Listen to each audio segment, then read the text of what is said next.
Hi friends, இன்றைக்கி lunch box ரெசிப்பியில் நம்ம பார்க்க போகிறது சாதம், தக்காளி ப்ளைன் குழம்பு,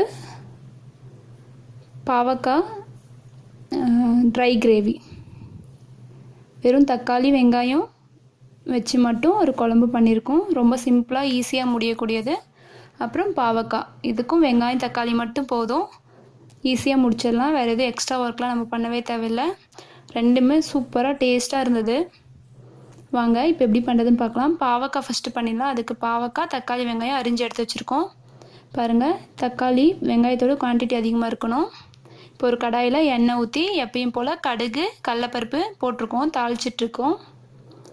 இது கொஞ்சம் ப்ரௌன் கலர் ஆனதும் கருவேப்பிலை போட்டுக்கலாம். அடுத்தது வெங்காயம் சேர்த்துக்கலாம். எண்ணெயிலே கொத்தமல்லி தழை போட்டாச்சு.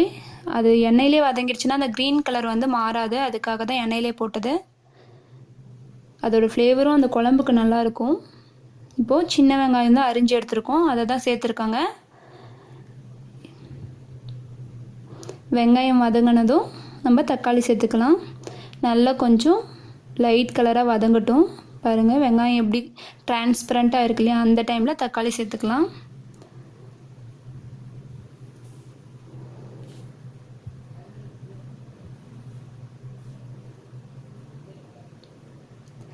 தக்காளி கொஞ்சம் நல்லா வதங்கட்டும். ஒரு பெரட்டிட்டு நல்லா அந்த சுண்டி வரும் இல்லையா, தக்காளி தோலெல்லாம் சுண்டி வரும் இல்லையா, அது வரைக்கும் வதங்க விடுங்க.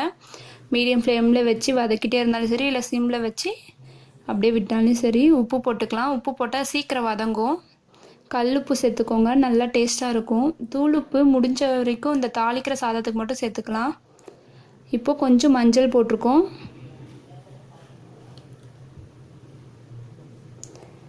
இந்த வெறும் பாவக்காய் இப்போ செய்கிறோம் இல்லையா, இது மட்டுமே சாதத்தோடு சூப்பராக இருக்கும். சூடான சாதத்தில் நெய் போட்டு இந்த பாவக்காவை மட்டும் பிசைஞ்சு சாப்பிட்டு பாருங்கள், டேஸ்ட்டு அருமையாக இருக்கும். இப்போ பாவக்காய் சேர்த்துருக்கேன்.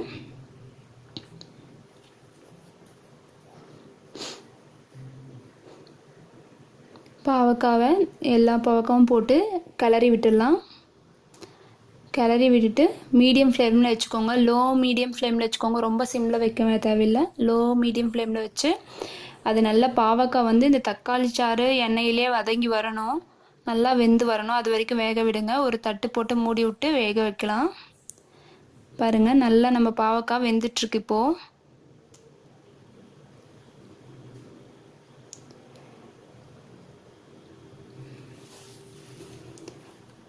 நல்லா சுண்டி வந்துருச்சு இல்லையா, இந்த டைமில் நான் 1 ஸ்பூன் மிளகாத்தூள் சேர்த்துருக்கேன். அந்த கிளிப் வந்து டெலிட் ஆகிடுச்சு, அதனால தான் காமிச்சிருக்கோம். சும்மா மிளகாத்தூள் சேர்த்து ஒரு பெரட்டி இறக்கிட வேண்டியது தான். அது அந்த ஹீட்லேயே வந்து அந்த பச்சை வாசம் போய் நல்லாயிருக்கும். அடுத்தது தக்காளி குழம்புக்கு தக்காளி வெங்காயம் அரிஞ்சு எடுத்துருக்கோம். ப்ளைன் தக்காளி குழம்பு தான் செய்ய போகிறோம். சின்ன வெங்காயம் போட்டுக்கோங்க, ரொம்ப டேஸ்ட்டாக இருக்கும். சப்போஸ் இல்லாதவங்க பெரிய வெங்காயம் சேர்த்துக்கலாம். தக்காளி குழம்புக்கு மசாலுக்காக தேங்காய் பல்லாக நறுக்கி எடுத்துருக்கோம். ஒரு அரை மூடி தேங்காய், 1 ஸ்பூன் மிளகாத்தூள், 1/4 ஸ்பூன் மஞ்சத்தூள், 2 ஸ்பூன் மல்லித்தூள், இதெல்லாம் அரைச்சிட்டு வந்துடலாம் நம்ம. பாருங்கள், இதில் லவங்கம் ஒரு 4,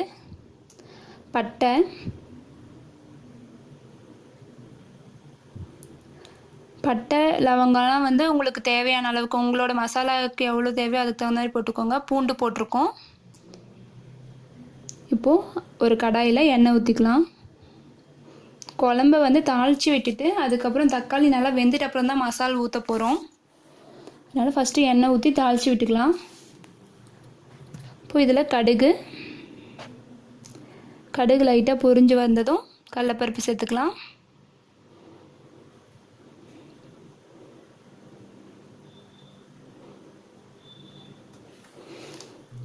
கருவேப்பிலை, ஃப்ரெஷ்ஷான கருவேப்பிலை, அந்த இலை ஸ்மூத்தாக இருந்துச்சுன்னா அந்த டேஸ்ட்டு குழம்புல அவ்வளோ நல்லாயிருக்கும்.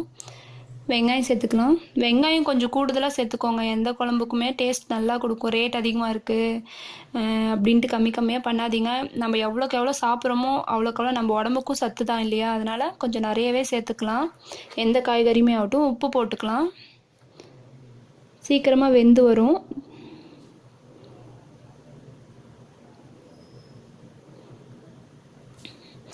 மார்னிங் டைம் செய்கிறதா இருந்தால் இதெல்லாம் உங்களுக்கு ரொம்ப ஈஸியான ரெசிபி. நீங்கள் சின்ன வெங்காயம்லாம் ஆல்ரெடி தோல்லாம் உரித்து சப்போஸ் ஃப்ரிட்ஜில் வச்சுருந்தீங்கன்னா காலையில் எழுந்திரிச்சா மடமடன் 2 தக்காளி மட்டும் அரிஞ்சிட்டு வெங்காயம் மட்டும் அரிஞ்சிட்டு டக்குன்னு செஞ்சிடலாம்.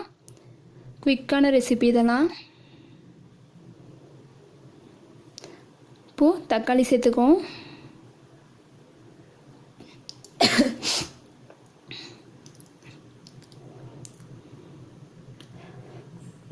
தக்காளி நல்லா கிளறி விட்டுட்டு இது நல்லா வதங்கி வரட்டும்.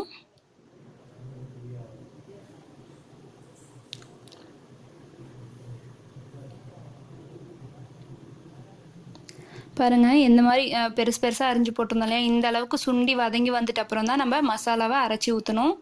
ஃபஸ்ட்டே காமிச்சிருந்தோம் இல்லையா, தேங்காய், மஞ்சத்தூள், மிளகாத்தூள், மல்லித்தூள், அப்புறம் பட்டை, லவங்கம், பூண்டு இதெல்லாம் போட்டு அரைச்சி எடுத்துகிட்டு வந்திருக்கோம். இந்த மசாலாவை இது கூட சேர்த்து கலந்து விட்டுக்கலாம். தேவையான அளவுக்கு உங்களுக்கு எவ்வளோ திக்னஸ் தேவையோ அந்த அளவுக்கு தண்ணி சேர்த்துக்கோங்க இப்போவே.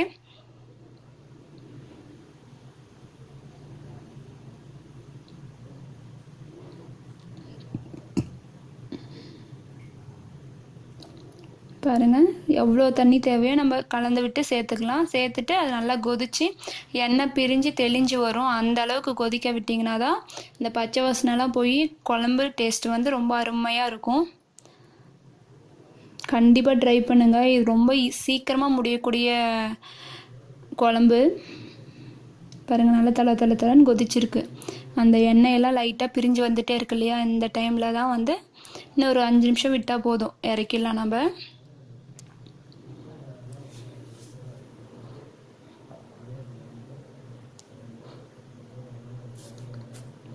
இப்படியும் ஒரு பச்சை வாசனை போய் இந்த மசாலா ஐட்டம்ஸ் சேர்த்துட்டோம்னா ஒரு 10 நிமிஷம் விட்டிங்கன்னா அது நல்லா தளன்னு இந்த அளவுக்கு கொதிச்சு வந்துடும். இந்த டைமில் கொத்தமல்லி இலை சேர்த்து நம்ம இறக்கிடலாம். நம்மளோட தக்காளி பிளைன் குழம்பு ரெடி ஆயிடுச்சு. என்ன உங்களுக்கு பிடிச்சிருக்கா? நீங்களும் ட்ரை பண்ணிவிட்டு எப்படி இருக்குன்னு எங்களுக்கு சொல்லுங்கள். பாருங்கள், பார்க்கவே எவ்வளோ அழகாக இருக்குது நம்மளோட பாவக்காய் தக்காளி குழம்பு. சாப்பாடோடு வச்சு சாப்பிட்டு பாருங்கள், அவ்வளோ டேஸ்ட்டாக இருக்கும். நீங்களும் சாப்பிட்டு எப்படி இருக்குன்னு எனக்கு சொல்லுங்கள். அடுத்த வீடியோவில் அடுத்த ரெசிபியோடு சந்திப்போம். அது வரைக்கும் பாய்.